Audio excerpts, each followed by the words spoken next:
So hello everyone, this is सिद्धांत और आप देख रहे हैं शार्दिक के ब्लॉग्स।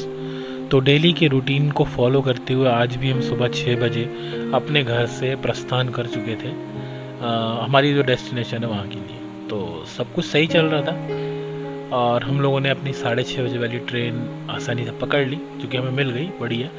और हम बैठ के वहाँ से निकल गए अपनी डेस्टिनेशन की ओर। तो हॉस्पिटल में पेशेंट हमारा ऑलरेडी वेट कर रहे थे, तो हमें जल्दी से पहुंचना था, ट्रेन ऑलरेडी लेट हो चुकी थी। सो हम लोग यहाँ लगभग 7:15 बजे पहुँचे, 8:15 में पहुँच गए थे हम लोग हाँ फिक्स। तो जल्दी जल्दी लंबे लंबे कदम रखते हुए हम लोग निकल गए हॉस्पिटल की ओर। लेकिन एक खतरनाक खबर जो हमारा वेट कर रही थी। सो हॉस्पिटल की सीढ़ियाँ चढ़ते ही साथ हमें एक बुरी खबर मिली कि दर्श की तबीयत बहुत ज़्यादा ख़राब है और अंकिता बहुत तेज़ तेज़ से फ़ोन पे रो रही थी, कॉल पे रो रही थी, बात ही नहीं कर पा रही थी। तो हम लोग ना वापस से पेशेंट कनेक्ट करने के बाद तुरंत वहाँ से रिटर्न हुए। आधा घंटा भी हम लोग हॉस्पिटल में नहीं रुके हैं और जैसे ही अन्नू आया तो अन्नू को हमने हैंड ओवर दिया और वहाँ से हम लोग रिटर्न हो गए और हम लोग पहुँच गए सीधे वापस भोपाल JK हॉस्पिटल में, जहाँ सबसे ज़्यादा सुविधा ये थी कि वो घर के पास था।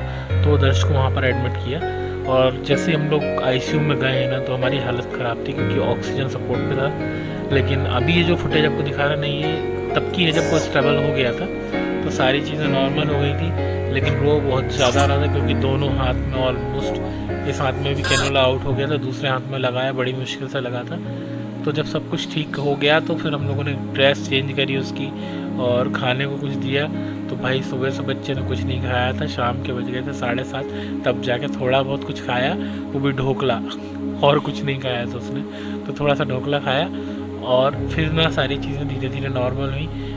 मेडिकेशन शुरू हुए तो भाई धीरे धीरे नॉर्मल हो गया। ये वाले हाथ में तो बहुत ज़्यादा स्वेलिंग आ गई थी, हाथ भी नहीं लगाने दे रहा था, वो बहुत चिल्ला रहा था।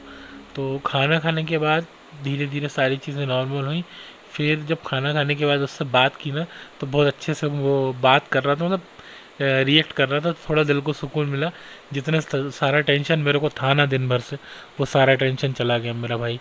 क्योंकि ना मुझे ये बंदा ना हंसते हुए अच्छा लगता है। शुरू से जब से पैदा हुआ भाई बहुत ज़्यादा परेशान किया। तो आज इतने ज़्यादा परेशान हो गए ना हम लोग कि क्या ही बताएं, पूरा घर परेशान है, सबका रो रो के बुरा हाल था।